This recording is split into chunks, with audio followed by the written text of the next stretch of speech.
I didn't sleep last night. Hard night of sleep. I was just like, man, yesterday I got on that bus. Even before I got on that bus, I was reeling. Like, sometimes I still have like flashbacks, I call them, right? And old memories, things that I've done that were not pleasant to myself.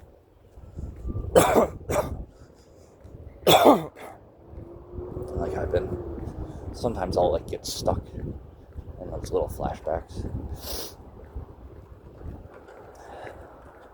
And yesterday I was got off of work. It was a great day of work. Good day of work. Like, I was running the mill by myself, which I shouldn't have been. Like, I'm on training, you know. I shouldn't be running the mill by myself. But they saw fit to have me run the mill by myself. So if those parts are fucked up, that's on them.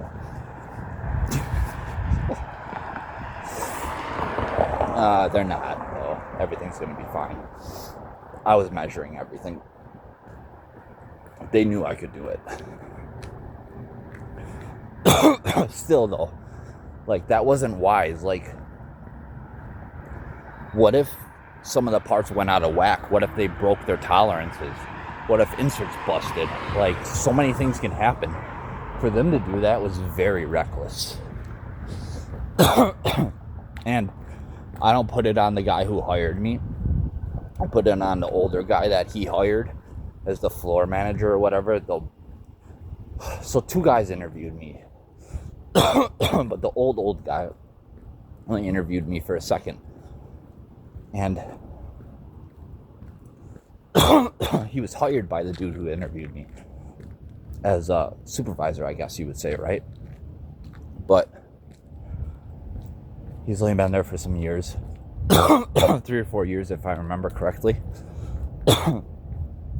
And yesterday, I went to my spot, and my trainer wasn't there. He took off. I think he was hunting or fishing or something. I think he said that on Friday, that he was going to be there on Monday. So it's like, well, I know how to, like, the third shift guy was still there, and I know the guy kind of a little bit. He's like, they're not going to have you do this alone. And I was like, well, I know how to run the op anyways, and the measurements for everything. He's like, yeah, I know. But they won't have you run it alone. Well, they had me run it alone. It's like, what the heck? So, I was chasing that machine all day. But my day whipped by so fast. Just whoosh, extremely fast. Just cruised by like, oh man, it was crazy. Crazy how fast my day went. I did 22 parts. I dropped one though, like, so what I was getting at, I was loading a part on the overhead crane. And the overhead crane has like this bar with duct tape around it that we've been using that goes into the open bore of this part. And then the crane we use the crane chains to carry it to the mill. And what happened was the clip that clips onto the chain, when I was bringing it down to bring the crane hook into the part, the clip got messed up and it got unclipped kind of. And then when I rose it, the clip came off and boom, the part came down, fell on the ground. I busted up the threads and I broke the part. It sucked. I broke a part. That's like $100 down the drain. Oops. And the older guy who interviewed me for a few minutes, he was like, slow down, take your time, it's not a race. I was like, I know,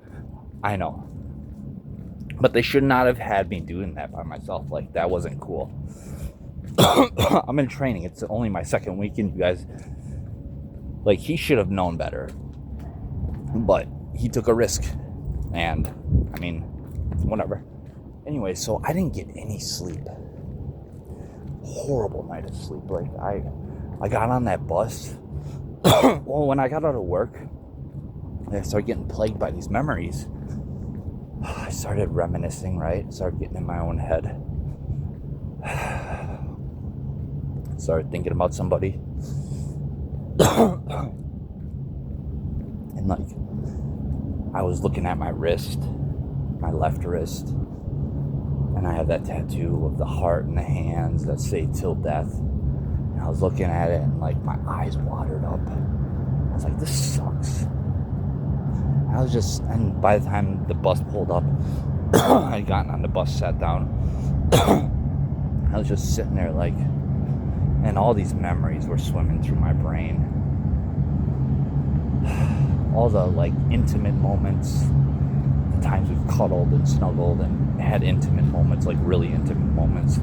Like all those things swam through my head. I got really sad, distraught. I was like, man, I'm so sad that you won't even talk to me. But at the same time, like, it was good. Like, I went through it. I got home. Like, I started crying. Like, I started leaking tears. I had to wipe my eyes. And, like, I got back to the, not home. I refuse to call that home. I got back to my place. I had a quick dinner, some ramen and chili. And I tried to lie down, and for like 2 hours I fell asleep after I took a shower. But I got back up again and I couldn't sleep. I just like, it was like my emotions were keeping me awake. I was restless, I was anxious. And I felt like I wanted to go back to work, right? Like I was like, I'm gonna go back to work. Because it's distracting, right? I'm doing something that I really enjoy. And when I'm doing something I'm enjoying, not only is there passion and enjoyment in it, but like I'm distracted from life's petty BS. It's a distraction, you know? So it gets you through it. And like, I wanted to go back to work, and it was like 7 o'clock at night. And then I kind of rested my eyes a little bit, and then like 9:30 rolled around. I tossed and turned for like an hour and a half, 2 hours. 9:30 came around, I got up. I went into the kitchen and I freaking ate some pork chop steaks that I fried up the day before, or on Sunday night. I fried them up, put these pork chop steaks for dinner. So I had some. Oh, they were so good. I just sat there like eating slowly. And I was watching these Midwest safety videos on YouTube. It's a channel. Oh my goodness. All these shootouts and crap that I've been watching, they're just insane. These body cam footages of these cops doing these shootouts, like, intense. But I could not sleep for the life of me. And I was hungry. I had to go eat some cereal. And still, like, I just, like, had this eagerness to go back to work. I was like, I'm gonna pull an all-nighter. I'm not gonna sleep tonight. I already can tell. Like, no rest tonight. About midnight rolled around, and I was like, maybe I can try to get a couple hours. Crawled into bed at like 12:30. And then like I lied there, tossing and turning, doing nothing. Kind of rested my eyes for about an hour, maybe an hour and a half, and then like 2:30 rolled around and my brain clicked on again, because it's automatically clicks on at the time, because that's around the time I wake up. I was like, boom, get up. I'm one of those people that has an internal clock. Like, I don't have to set alarms. I don't set alarms. I set them just as emergencies, just in case, but I always wake up before them. I don't I haven't been woken up by an actual alarm in quite a long time. So, like, I didn't get any sleep, and I just wanted to go back to work. I wanted to do my career. Like, I enjoy this. I enjoy what I'm doing right now, and I'm fearful that I'm going to get stuck in this. But you know what? It's okay. I was lying in bed, and I hit this, like, comfort zone where I drifted for, like, an hour and a half. I was just thinking to myself of all the things that I would like to obtain in the next, like, year. I really like those Chrysler 200 cars. Even though they have transmission issues, I really would like to get one. If I save up about like $5,000, I can probably get one. Maybe 6.5.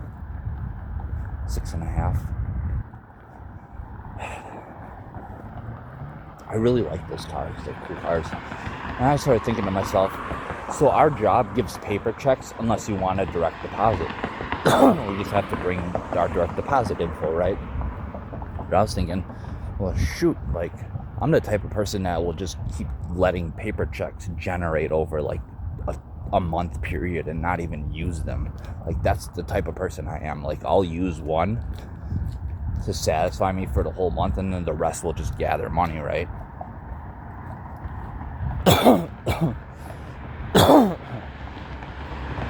Like, I started having, like, these visions in my head of, like, obtaining these certain things that I would like to have. And it was crazy. I started, like, envisioning the car and, like, these checks stacking on my desk at a different apartment and stuff like that. And it was cool, right? But it's gonna take time to do that, so I just kept trying to just drift in that little space for a while, right?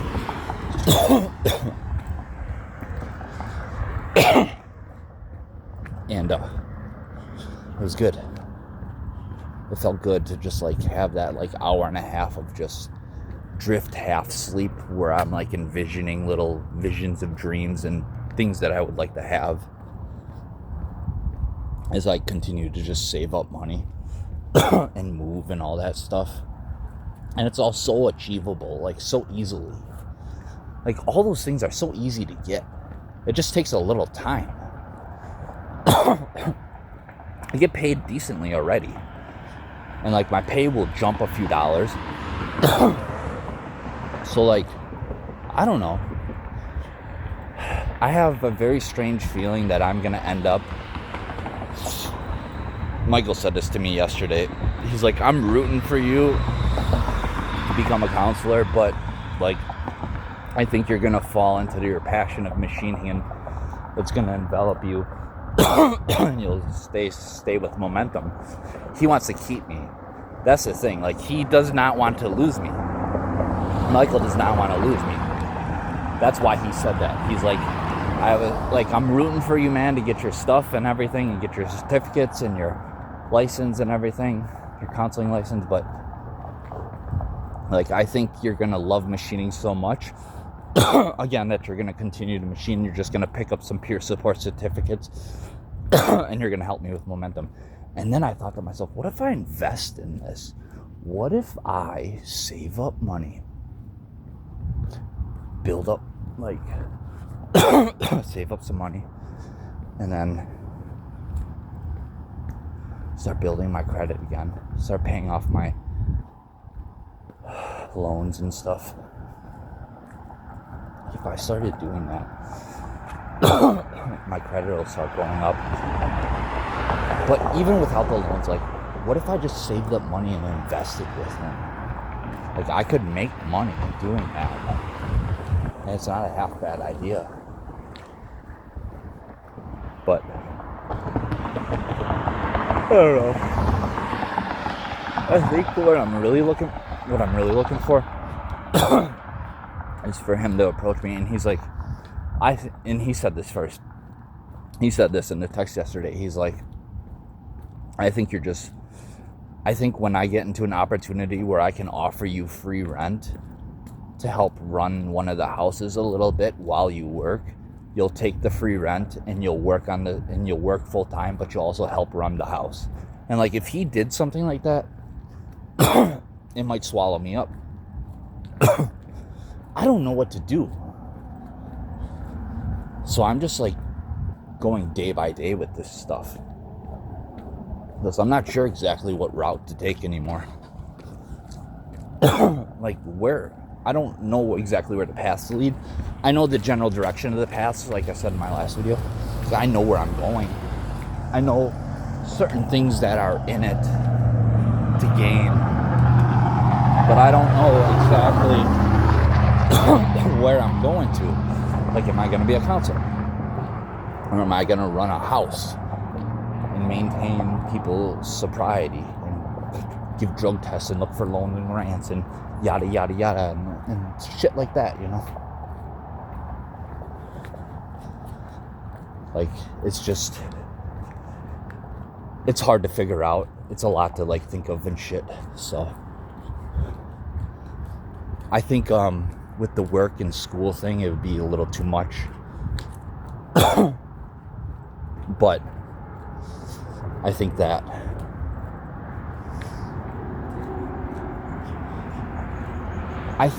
if I did something where I worked and then ran Momentum, one of the Momentum houses, I think that would be a good cause. It would get me free rent or cheaper rent. I could do it on the side. Like, I really wouldn't have to do anything except just kind of monitor people.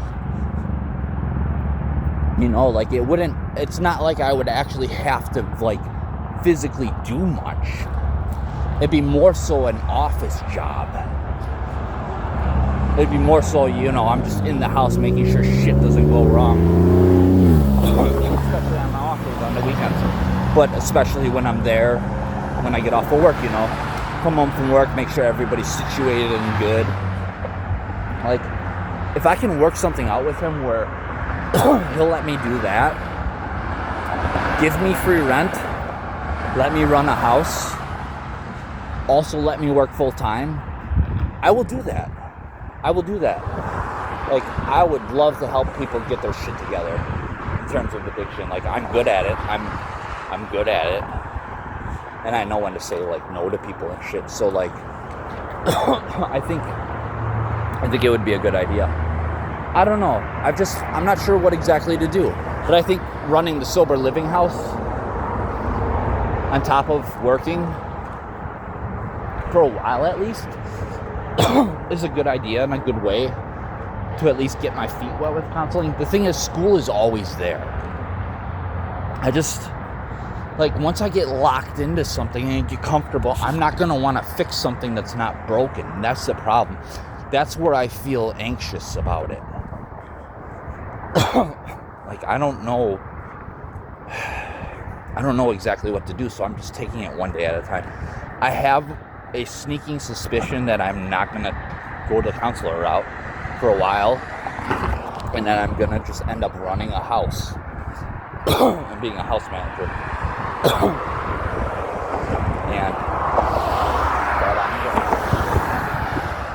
And end up machining for a couple years while I do that, and, you know, barely paying anything for rent. I'm going to be moving to a different house, by the way.